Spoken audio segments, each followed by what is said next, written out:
जय हिंद दोस्तों, मैं हूं मेजर मोहम्मद अली शाह और आज मेरा बहुत बड़ा सौभाग्य है. I feel truly honoured and blessed to have a very illustrious personality with us who needs no introduction at all. And yes, definitely he is an inspiration for many reasons, not just because he's the recipient of the highest gallantry award in the country, peacetime, Ashok Chakra, which is equivalent to a Paramveer Chakra, but for various many more reasons. And we will come in conversation with him. He was commissioned into the 17 Jammu and Kashmir rifles on 1st September 1979, just exactly 23 days before I was born, sir. And in 1981, when he was just a second lieutenant, he did a very gallant act. We'll come to that, where he neutralized 7 hardcore People Liberation Army militants in Manipur, where 2 people were apprehended alive over there. One of them, including the chairman of the People Liberation Army, a dreaded faction in Manipur. He commanded 7 Jammu Kashmir rifles. In fact, he, as a brigade commander in the valley, he served with distinction. He was awarded the Vishish Seva Medal, and right now he's the director of an organization which is a part of the Tata Group in Nasik. We will come to that subsequently, and let me first begin with the early childhood of Major General Cyrus Pithawalla. Sir, thank you very much, sir. Jai Hind, and thank you very much for taking your time for us, sir. Thank you, Ali. Thank you for inviting me to your program. It's always a pleasure to be interacting with you. And today it's my honor to be part of this program. As far as my childhood goes, I spent the early years of my life in Delhi. And I was a student of the Air Force Central School, Delhi Cant. And those years, when one looks back, were free of all worries and all troubles. And I was a good sportsman. I was a very good athlete, state level athlete, and part of my school team in all athletic events. And these years, I have very good memories of them. And these were also the formative years of my life when imbibed a lot of good qualities from my parents. My father learned a lot of respect, truthfulness, hard work. In fact, punctuality was something he was very particular about that. And from my mother, of course, a lot of kindness, compassion, and gratefulness. And she was a very social lady. So I think that also helped me today to make friends. So those years, Ali, in fact, were very fine, and I have very good memories of them. In fact, in school, it was always a challenge for me because I was staying around 10 kilometers away from my school. Okay. And every morning I had to cycle 10 kilometers, and in the afternoon cycle back 10 kilometers. So it was always a challenge to reach school in time. And invariably, I would be about half a kilometer away from school when I could hear the school assembly bell ring. And then it was, of course, touch and go. And my vice principal, a very fine person, he knew who to look for, who's coming late. And once I was in the assembly line, he knew that the assembly is complete. So, so it was good fun. And the other challenge, of course, was completing your homework in time, which was the biggest worry for me because I used to spend a lot of time in athletics and practicing. So I used to request my friends to do the homework for me. And this carried on for some time. And once I remember my English teacher calling me to the staff room and telling me that, how is it that every week your handwriting is changing? So I would, that was the time when I got caught. So those years were really good fun, and one has very good memories of them, Ali. And Of course, my years in school were also very rewarding, because that was the time when one learned a lot from the teachers also. And if today I'm in the army, it is thanks to the school, because that was the time when I used to get uh, floored and impressed by the senior officers who used to come to the school, and they used to give us talks on various topics. So that really motivated me.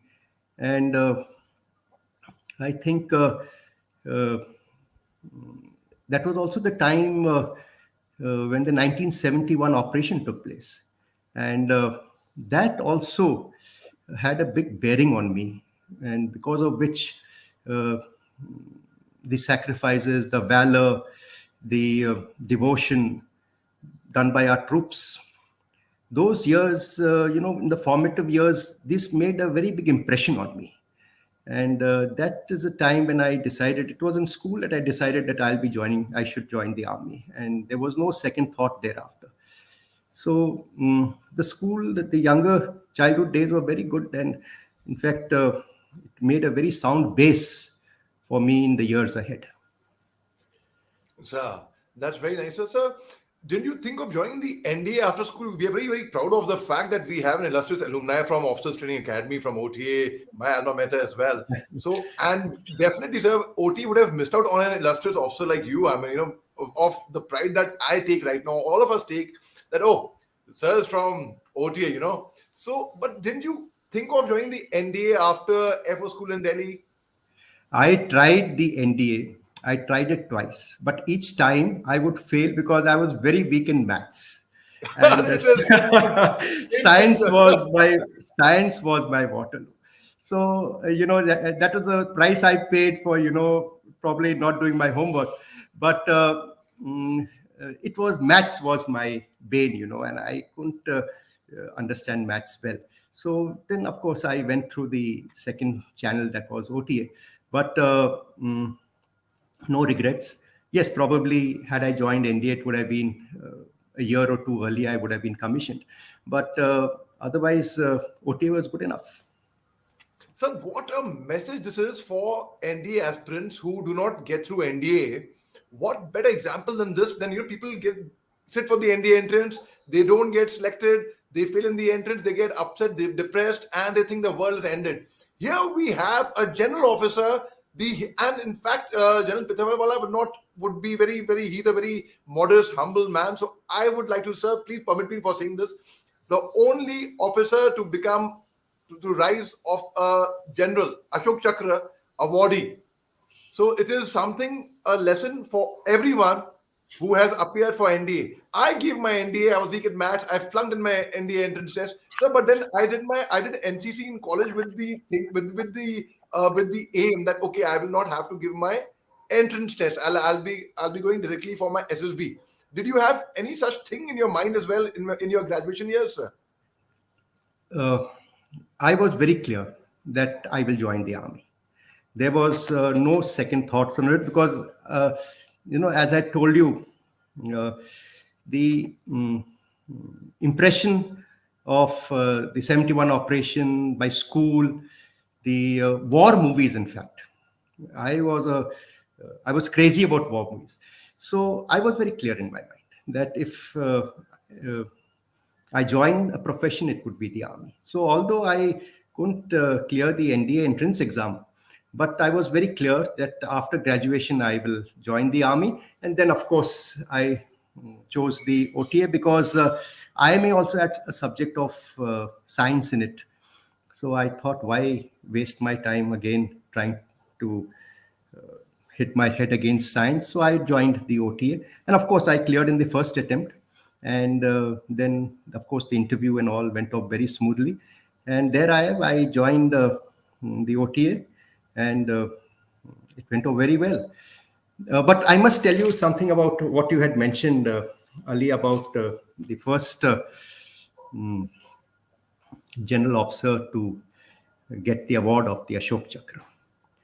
Yes, I am certainly very fortunate and grateful for this award and this achievement. But I must, tell you and put it in correct perspective that I always attribute success to three things. And in this particular case, of course, there are very few Paramveer Chakras and Ashok Chakras who were alive to get this award. And therefore, many more would have probably achieved this distinction, but they didn't live to achieve it. I was fortunate to be there, and I got this award. But I will sometime also tell you about the injury that I had. So coming back to that, to the previous one, I believe that success comes with three factors. The first factor, of course, is your own effort. And that is your competence, caliber, and continuously upgrading your competence, hard work, and being able to, cross each benchmark as your profession requires you to do. So all the promotional exams, then I passed the staff college examination, and all those basic benchmarks I had done. So that, of course, one of the factors. The second and a very important factor is the environmental factors. You should be serving at the right place. You should be having the right bosses. You should have the right juniors with you. You should have a good team with you. These environmental factors also play a very important role in your success. And the third aspect, I would say, is the karma aspect. Karma, what I call is the karma aspect or the karma factor. And that is the blessings of God Almighty, your elders, in the profession as well as at home, and your good deeds.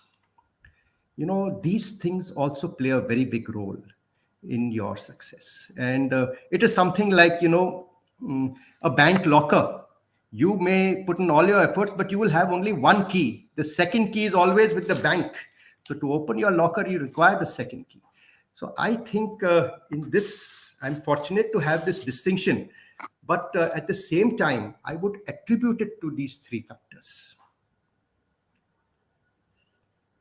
So very well said by you. And yes, you put the thing so well, so crystal clear in perspective. Yes, the very fact that people think that, highest gallantry award, Paramveer Chakras or Ashok Chakras have not become, yes, that there are very few who are alive, in fact. So my coursemate, again, from the Regiment of Artillery, sir, Colonel D. Sri Ramkumar, who's commanding now. Yes. He's also Ashok Chakra recipient, sir. I know him. Yeah. Sir, I know. He was conveying his respect and regard, sir. He was talking very, very highly of you as well, sir. And sir, I meet him on the Republic Day parade. Yeah. Yes, sir. Sir, in academy, when we were training together, Ram and myself, sir, we couldn't clear our DST initially. I cleared my DST. I failed my mercy attempt also, sir. I'll tell that to you. I was marched up to the commandant of the academy, sir. And for failing my DST. And in everything else, I was super excellent in physical and all. And I went through the humiliation of not actually marching with my course for the passing out parade, sir. I didn't do the Antim Pag. I didn't march on that. And my parents had come. So half our family is a Fauji family, a proud Fauji family. But I led the Assam Rifles marching contingent on Republic Day parade, sir, in the year 2008. Yes, I remember. So so hats off to your memory, sir. Really, sir. I mean, you are grateful. So tell us about the fateful day of 6th July 1981, when you were a second lieutenant with 17 Jammu and Kashmir Rifles, and you were in Manipur in Thobal district, and when this fierce gunfight happened, you were wounded as well at that time, but you were totally unmindful of your own personal safety, and you refused to be evacuated until the firefight was over, and until you and your team, you ended up killing 7 hardcore insurgents, including apprehending 2 alive. That is the PLA president, the chairman of the PLA, sir. Yeah. Ali, if you'll permit, you had mentioned about the drill in OTA. So I will just go back before I answer your question. In the academy, when I was in the first term, uh, I, mm, as you know, that first term you can mm, go out on outpass only if you pass your drill test and the PT test. Now, I am a sweet tooth and I used to enjoy eating sweets. And so when I was a first termer, the only time we would get to eat sweets, go to the canteen, was after the games. And one day, like a brave young cadet, gentleman cadet, I went to the canteen to eat some good sweets. And there it was, and behold, I was caught by the seniors. And they made me, do all those ragging and front rolls and back rolls and bench stretches and speaking on some vague subjects. And of course, I realized that this is no way to eat sweets. And then I decided that I have to pass my drill test and my PT test in the first go. And so that I get my outpass and I can go to the, city, Chennai city, and eat as much of sweets as I can. And I did that. I passed my drill test and the PT test in the first go, and I was amongst the first to get the outpass. And then, of course, one would go and eat as much of sweets to your heart's content. And that was my motivation to pass the drill test and the PT test. So now coming to your question about this operation. The battalion was deployed in Manipur in the year 1981. And the battalion headquarters was at a place called Thobal. And on So was it 59 Mountain Brigade that you were under at that time? It was at that time it was 8 Mountain Division. Okay, sir. Okay, At 8 that Mountain time, Division. Okay, sir. yeah, probably now it is the other division, but at that time it was 8 Mountain Division with their headquarters at Zakama. That's right, sir. And on 6th of July, in the morning, my commanding officer got input of some militants that they used to call them insurgents at that time. Insurgents in a place called Tekcham. Yeah, of course, sir. And yeah, so a column was prepared, and I had come down from my post. I was a post commander, and I had come down to collect salary for the troops. And I was given this task to go check out on any terrorist insurgents being there and apprehend anyone there and come back. So a column of myself, 2 JCOs and 60 other ranks were prepared, and we left at around 2 o'clock along with an informer. At that time, these informers used to come with us for these operations. We used to dress them up like a soldier, camouflage them, and we would take them along with us. A very reliable person. And we dismounted from the vehicles about 6 kilometers away from the hideout. And I left 1 JCO and 20 other ranks with the vehicles. And I, along with a JCO and 40 other ranks, we went for the objective. Now, the terrain was very difficult. It was afternoon time, so we had to keep cover and we had to maintain surprise. And but we had to have speed also. So we moved fast and stopped short of the objective. And then I, along with my JCO and another one, NCO and this informer, we carried out reconnaissance of the objective area.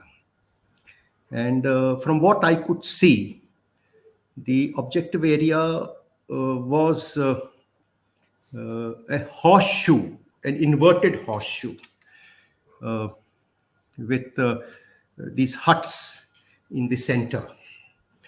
And the horseshoe, the two sides of the horseshoe, uh, ensured that they were covered from both sides, and there was only one entry to the objective area. And there were large number of nalas emanating uh, from in this area, and there were 2 to 3 huts. There was some personals moving around, so we saw all this, and then we got hold of one of the people who were working on the fields there.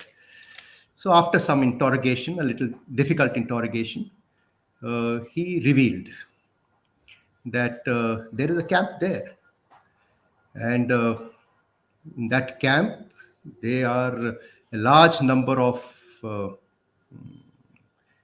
insurgents. He didn't know the group, or probably he didn't reveal the group, but he said they have the weapons that you are carrying, and they've been there for the last 2 days.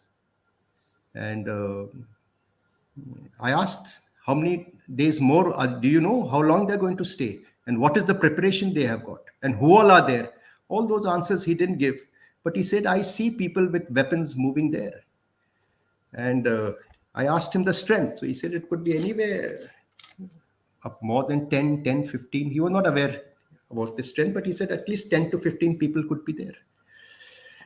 And then I tried to communicate with the battalion headquarters, but I was not able to communicate because of we were in such an area where communication was a problem.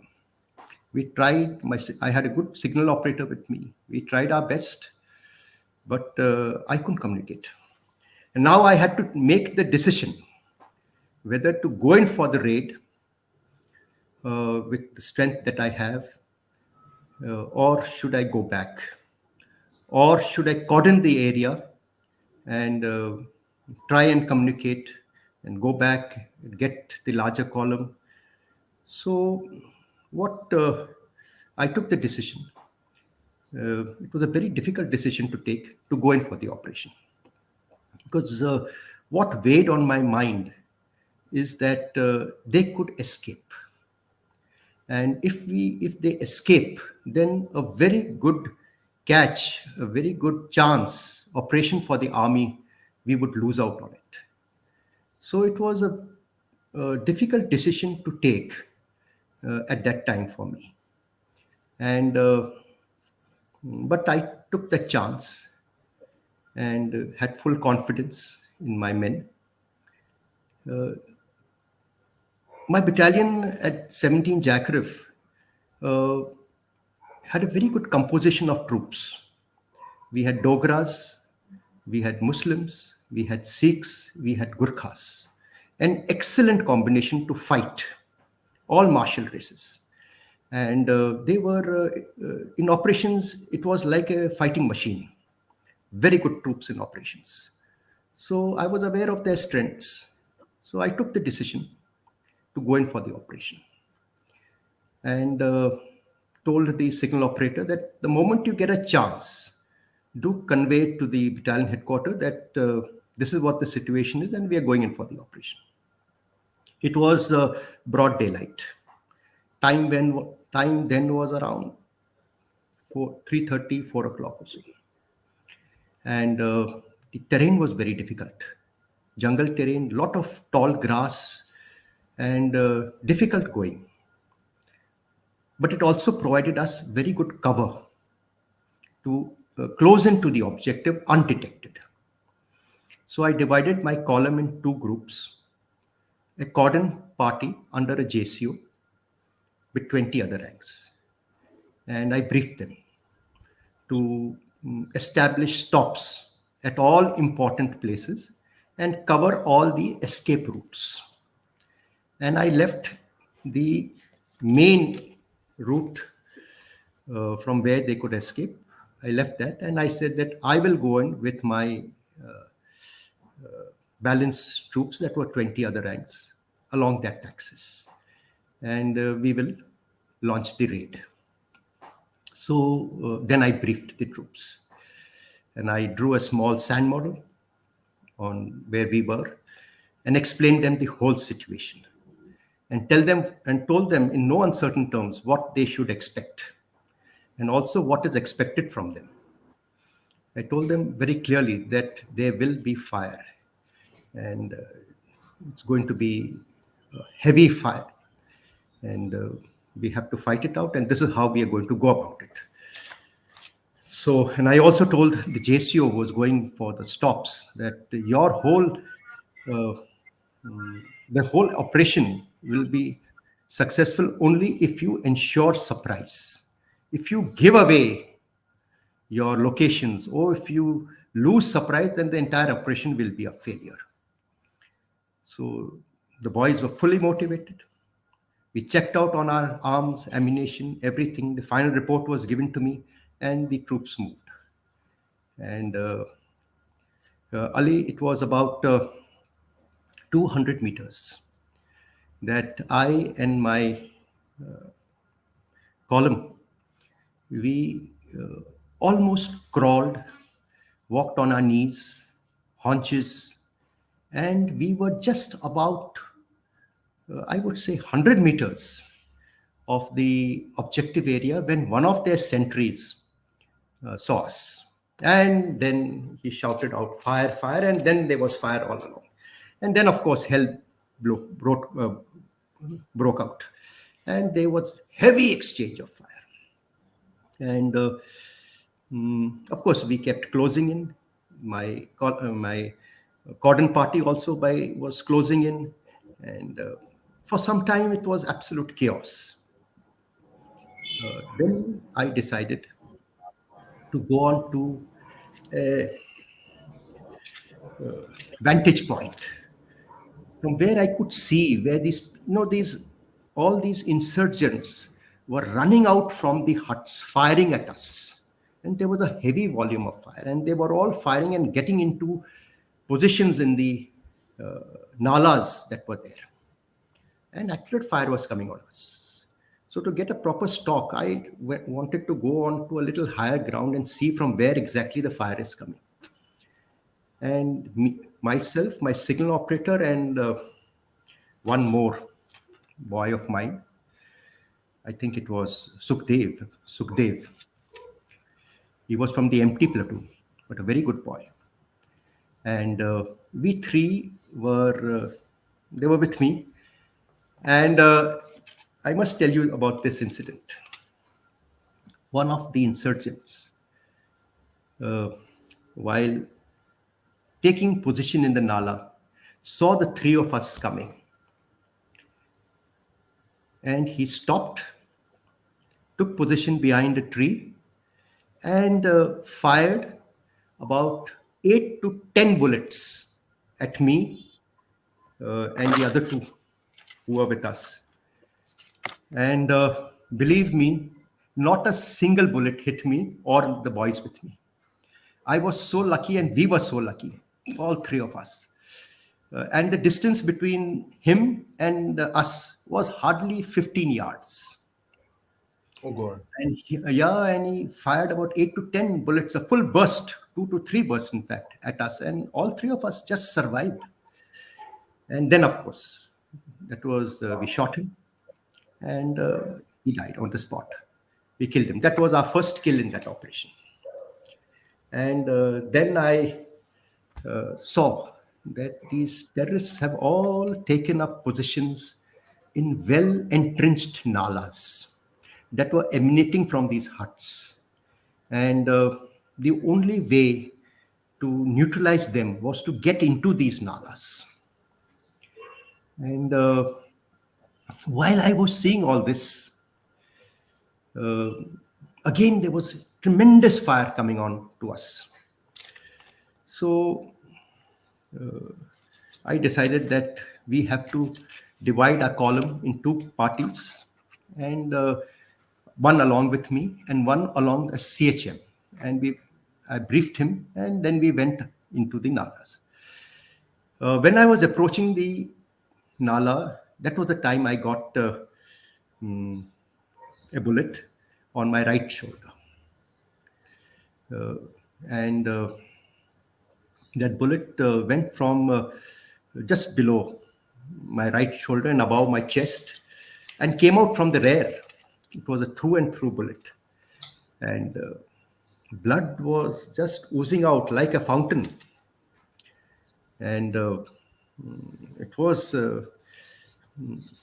absolutely like, like a tap coming out, all blood oozing out from it. So it was a difficult thing to see. But then uh, that impact threw me down on the ground. But I rose immediately, and there was a lot of commotion that I got shot upon. But I told the boys, carry on and be with me, and we'll sort out these guys. And I went, and then Ali, we started killing one by one each of these terrorists. It was a hand-to-hand combat, because in the nalas there was the maximum distance you could see someone was 5 to 6 feet, and both the teams, the column with me and the one with my CHM, we had number of very close encounters. One encounter I must tell you is when in the Nala, and I got out from one place and then again crawled some distance. And when I was getting into the Nala again, and the moment I jumped in, there was one of the terrorists or insurgents who was injured. He had 2 to 3 bullets in his body, and he was lying on the floor of the Nala. And the moment I jumped in, along with my buddy, he saw us, both of us saw each other at the same moment. And he fired a burst, and I fired a burst. And it was such a close encounter. In fact, I could feel that bullet just about a centimeter grazing across my right forearm. And I thought I'd been hit, but then after, when I looked down at my arm, I found that I've been saved again. So that was also a very close encounter. In fact, that was a very lucky encounter for us, that both me and my buddy, that we were saved. And we, of course, killed him. And by then it was getting dark. And we had killed both my entire team had killed about 5 to 6 insurgents, but firing was still going on. And then we saw that there is also firing coming from the huts which were there. So then I took my column and we went into the huts. By then, many of us had finished our ammunition. And you will be surprised that we were using the insurgent weapons, and some of used he also had SLRs with him, and he also had pistols with him. So we were using that ammunition, and we carried on with the operation. And when I went into the hut, now in the army, as you are aware, the young officer, that is a strength. The junior officers, the JCOs, young officers, they have to lead the columns. There is no two ways about it. That's our culture, that is our ethos, and that is the pride of Indian Army. So I led the column into the huts. And when we entered the hut, the first hut, we recovered some rounds and some other literature and some equipment. And when we entered the second hut, that is the time fire came upon me and my team. And then, of course, we fired back. Those insurgents ran out. And this was the time when two of the persons who ran out of that hut, they ran towards the hillock, and they were caught by a very alert stop of mine. He was that time Lance Naik, and subsequently he became a Havildar Ravi Singh. He was the stop commander. He caught two of those people. And subsequently, I came to know that one of them is Bisheshwar Singh, who is the leader of the People's Liberation Army. So he caught them, and I didn't know he was Bisheshwar Singh. But the informer with me, he told me, "Ki Saab, that person you have who stopped there, who have been caught there, he is Bisheshwar Singh, and he covered his face with a hanky and he was shivering." I still told him, which of the two?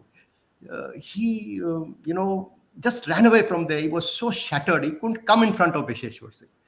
But of course, I could make out that amongst the two, the other one was a little oldish person. This one, we had seen posters of Bisheshwar Singh. One could recognize him as Bisheshwar Singh. And then I caught him and kept him, tied him up, and kept him with the stop, and said, don't allow him to move out from here. And then we carried on with the operation because firing was still going on. And we were getting, there were still some insurgents who were alive, and heavy volume of firing was coming on to us. Then I spoke to my battalion, and I gave them a brief of the whole operation. Spoke to my adjutant, and told him what the whole operation, what was the operation so far, what were our successes. I, in fact, was not aware of any casualties in our troops except myself. And I told him that I've been injured like this. And I told him that we have apprehended Bisheshwar Singh. I also told him that we have killed some of the insurgents there. And I also told him that the firing is going on. So I gave him an overall review of the whole situation. And then after some time, the reinforcements from the battalion came. My commanding officer, company commander, Major Balaram, subsequently Colonel Balaram, my RMO, the medical officer, he came. And that was the first time I got the first aid from the RMO. So, I would tell you here that our body has tremendous resilience. It was about nearly 3 to 4 hours, I would say, that I had got shot. And blood had stopped oozing from my wounds. And my body had no blood left. It was everything, the oozing had stopped and all the blood had dried out. But I kept going on with the operation. And the body has tremendous resilience. And that's, I think, one of the wonders of God Almighty, making such a body for us. And then, of course, the operation went on. And the subsequent people were neutralized. And at the end of the operation, we caught Bisheshwar Singh, the chairman of People's Liberation Army, alive. One more terrorist alive, and we killed 8, I think, insurgents, recovered arms, ammunitions. It was one of the most successful operations of that time. And I would say that two things. One was, of course, I learned a lot of lessons from that operation. And the first lesson I learned was that one should always go prepared for any operation. Second thing is good briefing is important. Third is you as a young officer have to always be with your troops, and in operations, and where the trouble is, where the fire is, you should be seen by your troops and you should be along with them. Then they will never leave you. Then surprise, speed, maintenance of momentum, good logistics. These were some lessons that I learned very early in life, which stayed with me right till the end of the operation. The second thing I would like to bring out here is though I got the Ashok Chakra in this operation, it was a very successful operation, but the success is attributed to the battalion.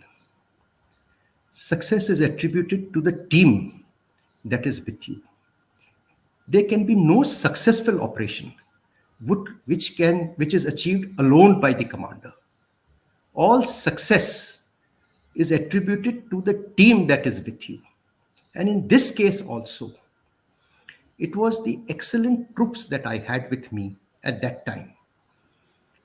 The good training, the motivation, the willpower, the uh, aspect of service before self. Each one of them, there was no aspect of fear in them. And that is what brought us success. So, hats off to the battalion, hats off to the team, hats off to the boys who were with us. That attributed to one of the most successful counter terrorist operations in the Northeast. So, that is what I would like to say about this operation. Wow, sir, it was, I can't tell you, I had goosebumps.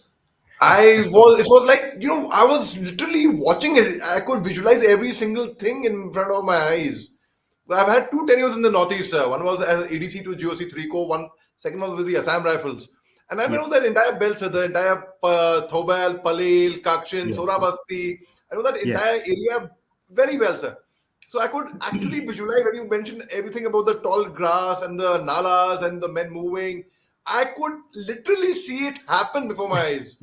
Sir, Yeah. how old were you at that time, if I may ask, sir? You had I less than was, 2 years service. yeah, I was just around 25 There years you are, at that sir. time. Yeah, There you are. I was 25, and mm,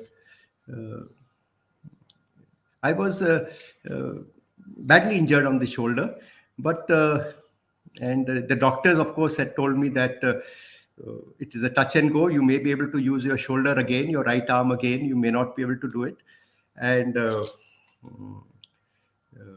but then fortunately, with about within about 8 months, my right hand, I could start using my right hand.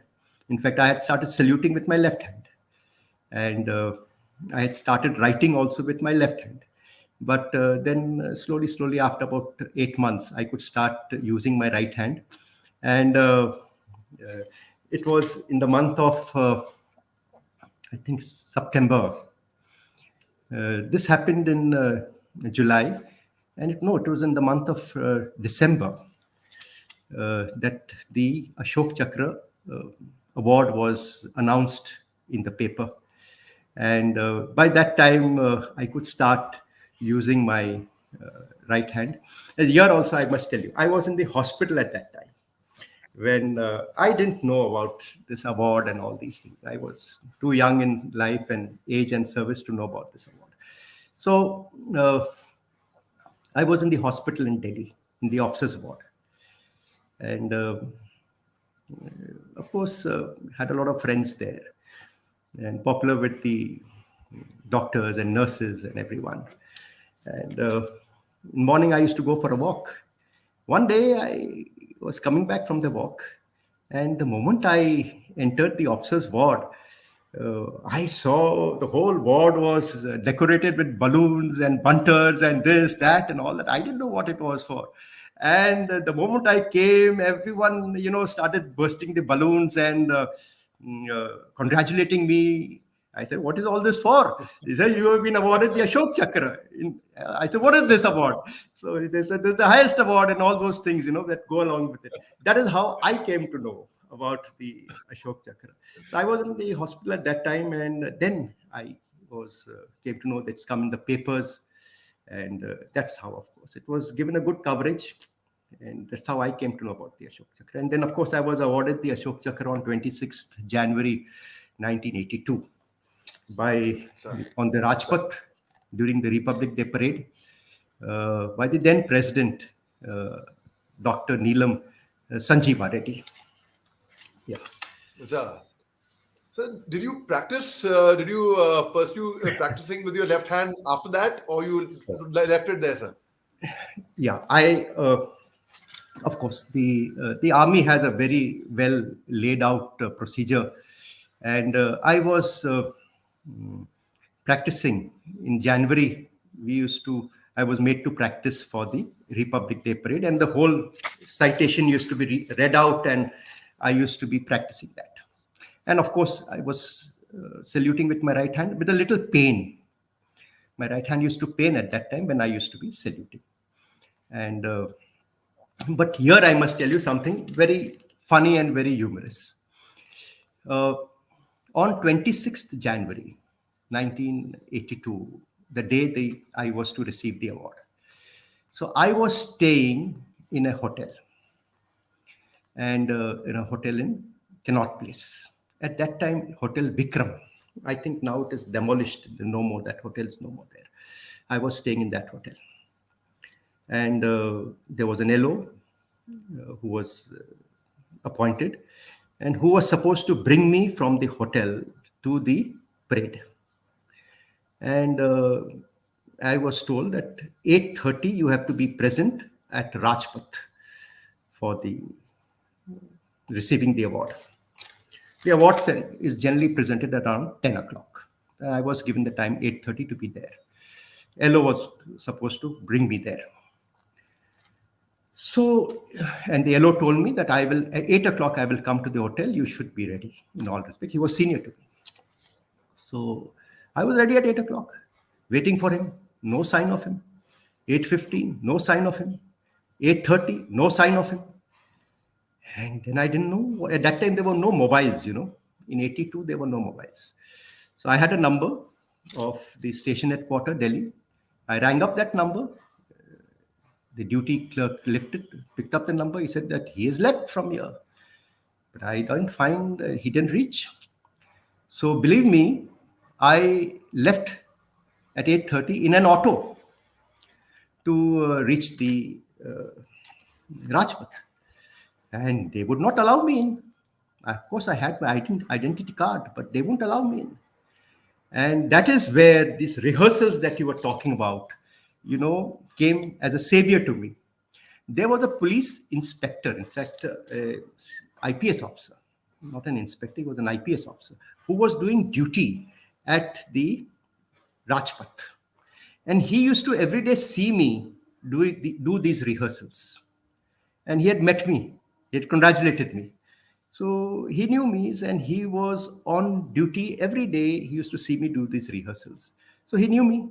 And when I was stuck on one of the outer cordons of Rajpath and, telling them that, look, I have to go to Rajpath to receive the award. And they would not let me in. And they said, we can't allow you in. We have no orders like this. This police officer, he recognized me and then put me in his jeep and took me to Rajpath. And I reached there at around 9:15 or so. And everyone there took a sigh of relief that this man who is to receive the award has finally reached in time. So that was the sequence of events on 26th January 1982. So it was good fun. Why the LO did not turn up in time? Why he met some accident. His vehicle met with an accident at Dholakwa, I believe. So he couldn't reach there in time. So, but fortunately, I reached in time subsequently, and of course, everything went well. So, and could you write with your left hand after your injury? Like you said, you would write with your left hand. You started practicing writing with your left hand. Could you pursue that? Can you still write with your left hand, sir? No, I thereafter started using my right hand. But this challenge came to me, and I faced this as a big challenge when I was appearing for Staff College. Now, I appeared for Staff College in 1990. By then, I could write with my right hand, but I couldn't write continuously for 3 hours. After 2 hours, my hand would start giving me a lot of pain. And in Staff College, you have to have a good handwriting to pass the examination. So I realized that this is going to be a challenge for me. So I started, practicing writing. I used this you know, double line books which the children use, and I started practicing and all that. So finally, I realized that I have to pass the staff college examination, and my writing should not be a hindrance. So I, believe me, I, used to answer all questions, but I used to answer them with mm, not, if it was a 250 word answer, I would finish the answer in 200 words. 150, I would finish it in 100 words, and left the last 1 hour for the objective type questions and the short answer questions. And I passed staff college exam in the first attempt. So this handwriting, of course, did was a challenge to me, but I overcome this challenge with some years in life. Yeah. So, while in Wellington, did you visit Lawrence School, Lovedale in Ooty? No, I did not visit Lawrence School, Lovedale, but my association with Lawrence School, Lovedale was when I was in my school. So we used to have the inter-public school athletic competition. And I used to represent my school, and Lawrence School, Lovedale also used to come there. So we used to have a tough competition with Lawrence School, Lovedale, with Modern School, Delhi Public School, and Sinar. With these schools, we had a tough competition in athletics. So that was my association with Lawrence School, Lovedale. I'm from Lawrence School, Lovedale. This is my Lovedale tie. Yeah, yeah, yeah. So I recognize it. Yeah. So I take great pride in that, and the attachment I have with my alma mater, it is Yeah, amazing. yeah. And Sanal is, of course, our sister school, sir. So thereafter, you went on to command 7 Jackrif. So did you somewhere? I'm sure you had a very good command, and your officers swear by you. Your men, the JCU, they all swear by you, sir. Somewhere did you have this in your heart that I wish I could have got command of 17 instead of 7, sir, at that time? Yes, yes, yes. That was one of my biggest disappointments in life. I tried my best to get 17 Jackrif. In fact, anyone would have done that. But I had an immediate senior in my battalion, uh, just about 3 months my senior. So he had just taken over 17 Jackrif. And probably that is what weighed in the mind of my colonel of the regiment and the MS branch. And they gave him 17 Jackrif. And I was then given 7 Jackrif. 7 Jackrif, again, a very fine battalion. I was fortunate to get it because it had a similar composition of troops. And I was comfortable with that composition. And I commanded the battalion in the valley. We had, I had 2 companies on the line of control, and the battalion headquarters with 2 companies were under kilo force in city operations and in the Gulmarg sector, Gulmarg, Tanmarg sector. So I had my hands full. 2 companies on the line of control, and there was lot. It was a very active line of control during that time. And one of the posts where my battalion boys were, that post name was Farida, and my wife's name is also Farida. So I used to tell my boys that, look, कुछ भी हो जाए, ये post हारना नहीं है हमने. ऐसा इसको संभाल के रखना, ये पोस्ट हारना नहीं है हमने. So 2 companies were there, a lot of firing on those posts, but our boys held on to them. And 2 of my companies were in active city operations in this Gulmarg, Tanmarg, Kunzar area. And fortunately for me, I had done my company command in Baramulla area, the battalion command again in the same divisional area in the Gandharbal area, and the brigade command also in that area. So I knew that area very well. I knew the locals very well. I knew the people very well. I knew the officials very well. they had grown with me. So when I was a company commander, they were inspectors. When I went as a battalion commander, they became, higher in rank. And subsequently, when I went as a brigade commander, they'd all reached very senior ranks. So I knew those people well. I knew the locals well. I knew the businessmen very well. I knew the villages, the terrain very well. So intelligence was not a problem for me. Local support was not a problem for me. And in fact, the terrorists also knew this person. Some of them who were small timers, as when I was a company commander, had become big time terrorists when went there as a battalion commander. So they would also have known me. And when I was a battalion commander, my target was the leadership. I neutralized the leadership. We were very successful as a battalion commander. My battalion was very successful there in the CT operations. We had a number of kills, and one of the most successful catches we had was we recovered nearly about 60 kgs of RDX. It was one of the biggest catches in the valley at that time. So I had a very successful tenure in the valley. Although my hands were full, my battalion did very well. The boys did very well. I had very good commanders with me, and from the we had our share of losses also. There were some very challenging operations that we did, where we suffered some casualties, but the boys never gave up, and we went on. So it was a good time, and that was the time when Kargil had just got over. So it was a very active time in the valley, and the battalion did well. I went from there to the higher command course. So the battalion, that was a good command time, good tenure I had, very successful tenure I had, both on the line of control and also in the valley. So it So, was a good time. It was a good experience actually.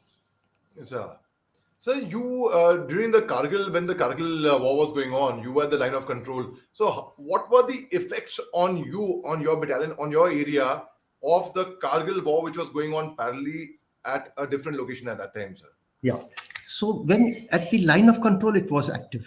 We had a lot of firing on the line of control. In fact, I my battalion reached were deployed on the line of control immediately after the Kargil. In fact, the last days of the Kargil war, and that is the time when we took over the posts. There was a lot of fire on the line of control.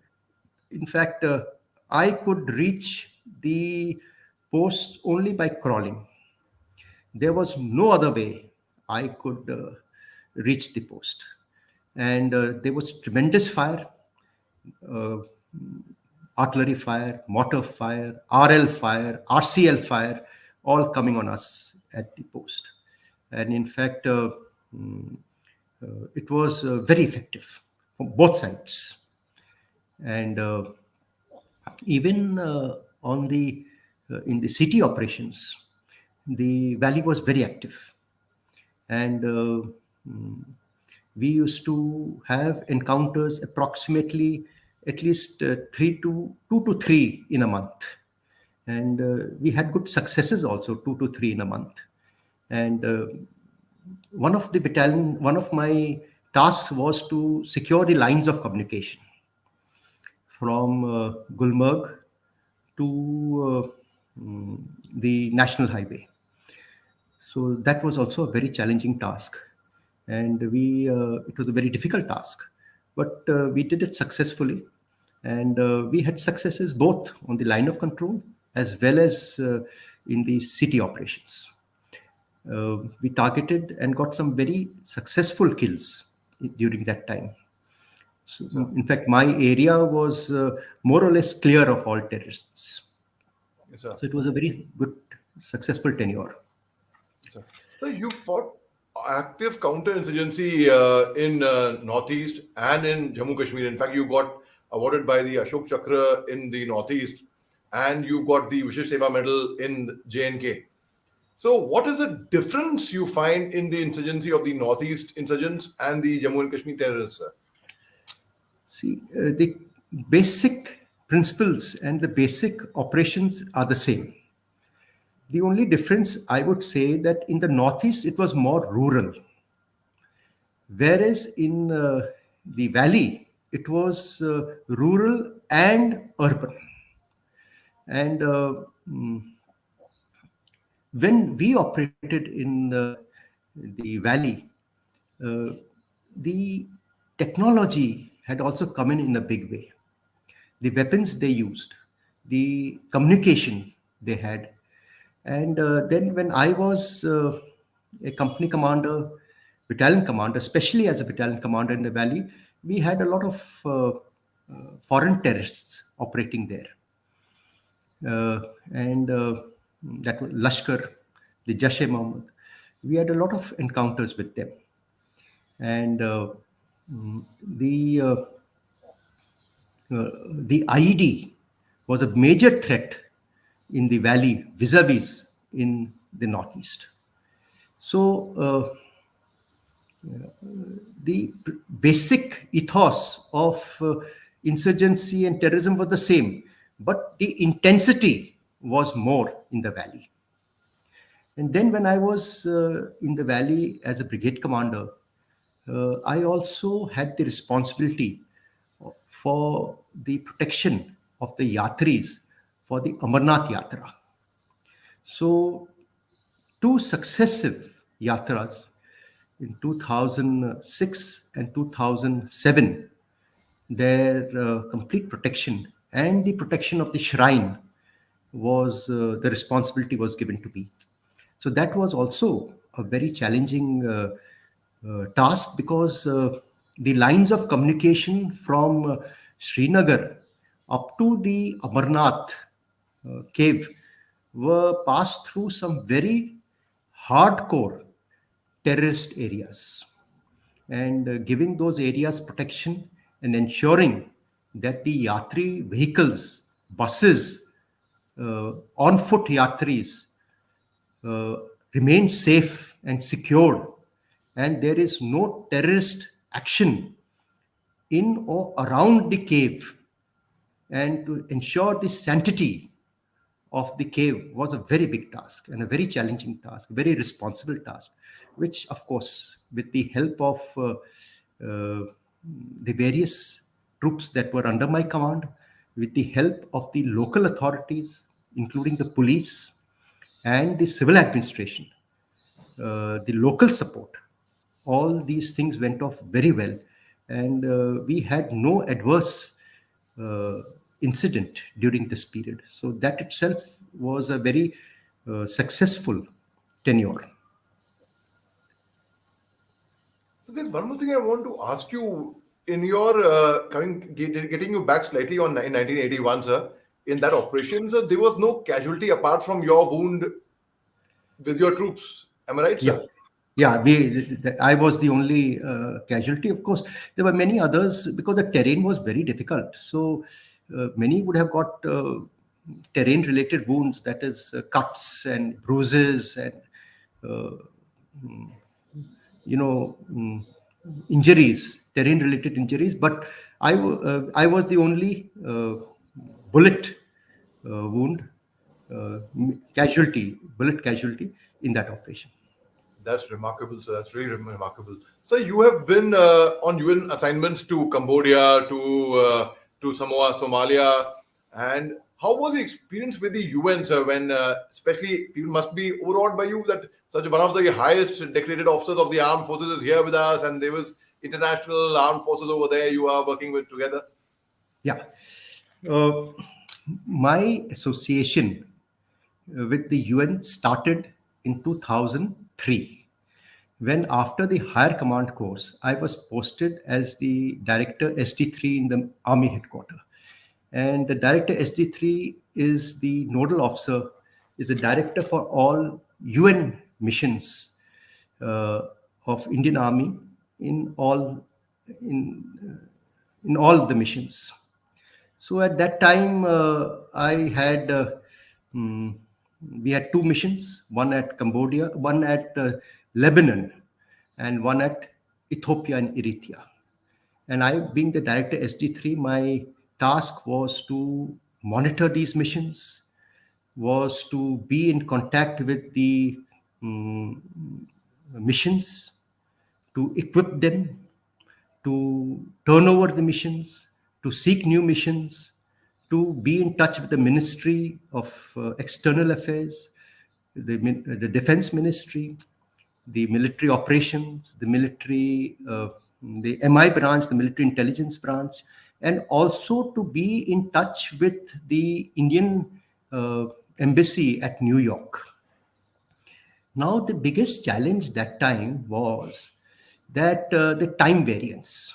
So I would, come back from office at around 6:30, and in the evening, and I would carry back a lot of work because there was a lot of work involved in this. And then calls would start coming at 9:30, 10 o'clock in the evening, because that was the time gap with the missions there and with the headquarter uh, at UN. In fact, Mrs.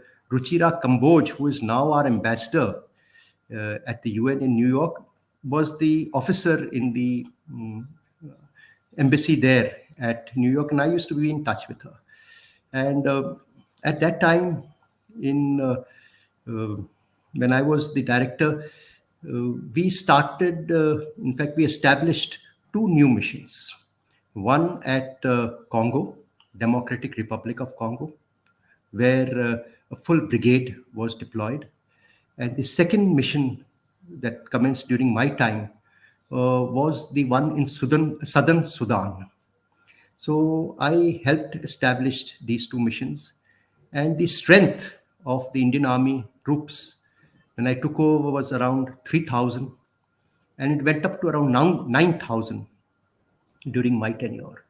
So I had a very successful tenure, and after this tenure, I went as a deputy commander to the UN mission in Congo.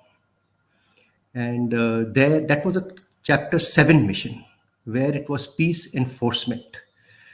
So, as you know, Congo was a crisis between the Hutus and the Tutsi. It was a humanitarian crisis, and a lot of political instability, a lot of rebel operations.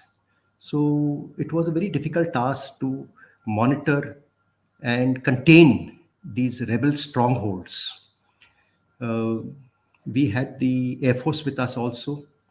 We had to enforce peace many times with the use of force. So that was a good operation. That was a very good tenure. I served with about officers and troops with 48 countries, and we had good interaction with them. And similarly, the second UN tenure I had was as a major in Cambodia. That was in 1993 when I went as a military observer. And that was a Chapter 6 mission, which was peacekeeping mission. And there I was a team leader.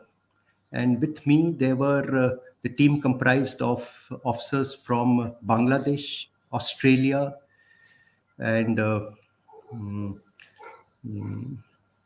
I think UK, but he was there for a short time, and also a Japanese officer. That was the first time Japan had sent officers for a UN mission, and that officer was with me. So it was a good experience. Here, I must tell you something. You know, our task was to monitor peace between the Khmer Rouge, that is the Pol Pot regime, and the Cambodian armed forces.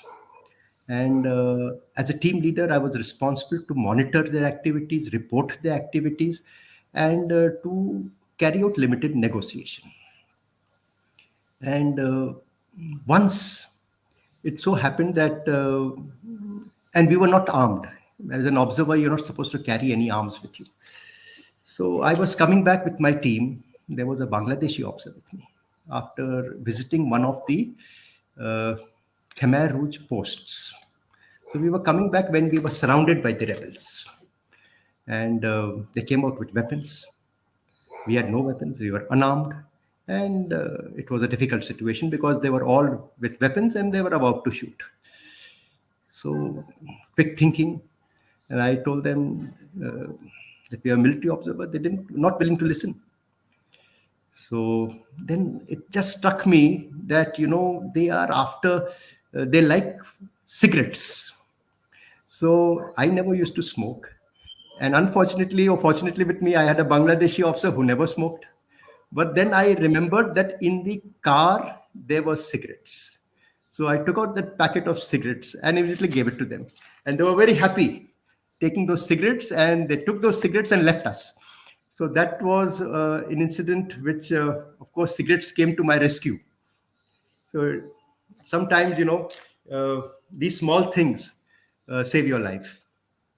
Yes, sir. Sir, true, sir. Sir, you have also had a very successful brigade command. Thereafter, a very successful, you are GOC, Andhra Saveria, during the time when, a very difficult time when Andhra Pradesh was bifurcating into Telangana at that time. So, how was your experience being there at that time when you have actually seen Andhra Pradesh becoming Telangana, and and such things over there, sir? Yeah, that I was posted as the general officer commanding uh, Telangana and Andhra Saberia, looking after these two states of Telangana and Andhra. Uh, During that time, the state got bifurcated. Andhra Pradesh got bifurcated into these two states. So it was a very responsible job and a very difficult job because at that time my priority was to protect the military assets and especially the land, and ensure that there is no loss or compromise of the military interests. And we had to negotiate closely with the governments of Telangana and the government of Andhra Pradesh to ensure that our military records remain correct. And in fact, I would say they took a lot of help from us during this period. And they took inputs from us about our land records. And because they themselves didn't have their land records very well documented. And the army land records by then were very well documented, and it was all computerized. So I had my records fortunately very good, very well, and we ensured that whatever we could do to help them during this bifurcation was done by us. They were very supportive also, and at the same time, uh, the army interests were always protected. It was a very challenging tenure, but at the end of the day, a very successful tenure also. Sir. Sir, right now, currently, you are the director of an institution which is headed by the Tatas. Sir, could you tell us a bit about that, sir? Because you are doing a lot of good work, especially for the Veer Naris and for basically, it's a very, very good initiative, sir. So, could you tell Yeah, us a bit about this organization that you are the director of in Nasik, sir? yeah. So after retirement, uh, uh, two things happened. One was I was appointed by the government as an independent director in the Rail Vikas Nigam Limited. The RVNL is a public undersector, a public PSU, and a very good company. And I had excellent, it had very good leadership, and I had excellent co-directors to work with. Also, I am presently the director of the Leslie Shawnee Endowment. It is a training center that was founded by the Tatas. Uh, it is located at Deblali, and we undertake uh, training for in skill development, for online training, and also carry out various educational programs for various people, and especially for the women and for the youth. And skill training is a very good attempt that we have started now last 2 years, and we train the youth in electricity and in nursing assistant courses, and they are all primarily free courses, and we also give them employment. So it's a very good welfare measure. Similarly, online courses are a very good thing that we have started, and we train some of the women and youth in the very remote areas. In fact, they go right up to Gadchiroli, tribal areas of Gadchiroli, where they have experienced such kind of training for the first time. So we do a lot of good educational and social work through this medium. And Leslie Shawnee Center is now 48 years old, a very well established center, well led, and it's a very good uh, way to do good social and build the capacity of our youth and the women, especially from the underprivileged, socially backward areas and the remote areas. So I'm privileged to have got this opportunity to do this. Yes, sir. Sir, it's been such a wonderful. I'm when hour passed and मेरे को बिल्कुल मालूम नहीं पड़ा sir. मैं आपके साथ गुफ्तगू में इतना I was so lost. I mean, you were. I don't know what to say, sir. I don't have words. Thank you really very much, sir, for your time, and really grateful to you, sir. Our regards to Mrs. Pithawalla, sir. It was really to Mrs. Farida Pithawalla, I would say, because as you mentioned, sir, you mentioned the post and you mentioned about ma'am.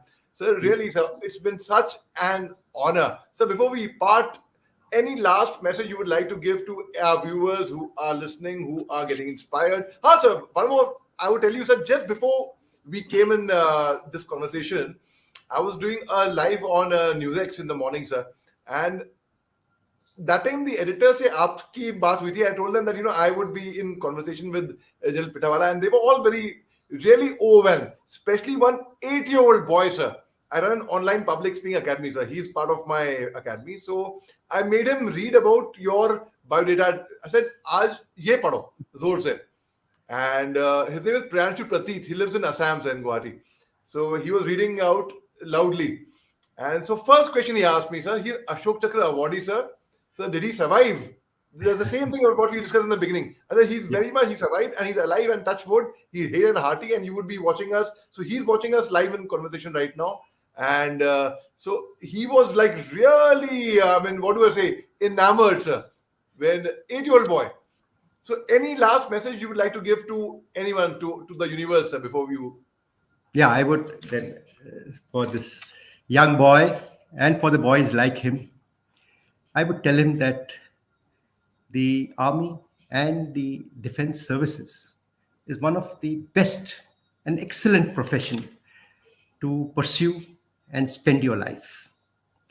It's a very purposeful profession, very satisfying.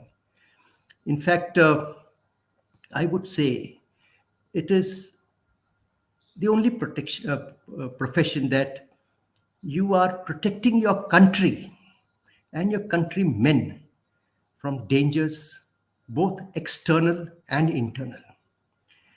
Today, if sitting in Delhi or in Bombay or in Chennai, you are able to work comfortably and achieve your goals and aims, the companies are able to perform, the entrepreneurs are able to perform, is because your borders are safe internally and externally.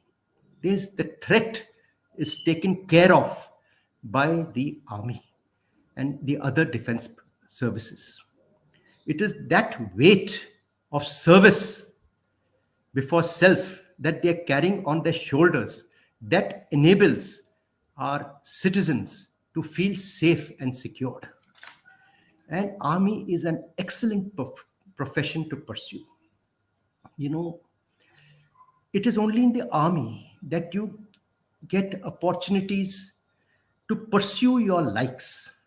You can do PhD in the army, you can do IIT in the army, you can do skydiving in the army, you can do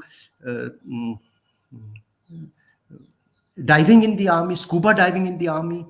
You can pursue riding in the army. You can pursue mountaineering in the army. There is no dearth of professions and professional excellence that you can achieve in the army. Yes, there are challenges, and those challenges are there in any profession.